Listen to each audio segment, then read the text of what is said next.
Nagsimula na pong ipatupad ang 25% taripa ng Amerika sa mga produkto mula Canada Martes. Ang dagok na dala nito sa ekonomiya at mga negosyanteng Pilipino at ang sagot ng federal government. Sa ulat ni Teresa Redula. Now, it's not in my habit to agree with the Wall Street Journal, but Donald, they point out that even though you're a very smart guy, this is a very dumb thing to do. Hindi raw aatras ang Canada sa trade war na sinimulan ng Amerika. Gayunpaman, ayon kay Prime Minister Justin Trudeau, ang resulta ng mga taripa mula US, mararamdaman din daw ng mga Canadians. I won't sugarcoat it. This is going to be tough, even though we're all going to pull together, because that's what we do. Martes nang magsimulang patawan ni US President Donald Trump ng 25% taripa ang mga produkto mula Canada at Mexico. Pati na rin ang 10% buwis sa energy products na papasok ng Amerika.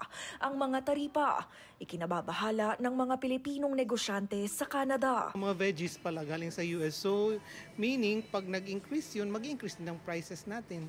Kasi ipapasa natin yung sa customer. So again, sila na naman yung magsasuffer. Maging mga mamimili, iniisip na rin kung paano maapektuhan ng mga taripa ang kanilang mga pang-araw-araw na bilihin. Ang sweldo naman hindi nag-i-increase. Let's say ang old pension hindi naman tumataas. Ang CPP hindi naman tumataas. Pero ang presyo tumataas.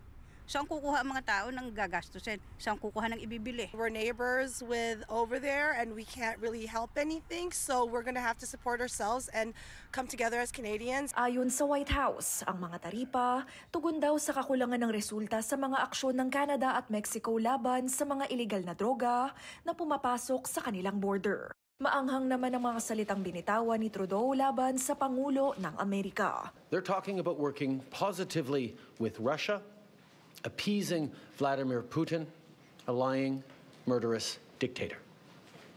Make that make sense. Even the excuse that he's giving for these Paris tariffs today of fentanyl is completely bogus, completely unjustified, completely false. Tugon ng Ottawa, ganting taripang nagkakahalaga ng 30 bilyong dolyar sa mga produkto mula Amerika.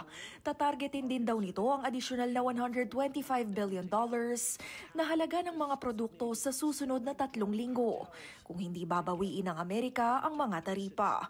Dagdag ni Trudeau, sinimulan na ang unang bahagi ng retaliatory tariffs ng Canada. Pero si Trump, tutugunan daw ang Canadian tariffs ng patong-patong na dagdag taripa. What he wants is to see a total collapse of the Canadian economy. Because that'll make it easier to annex us, is the second half of his thought. Now, first of all, that's never going to happen.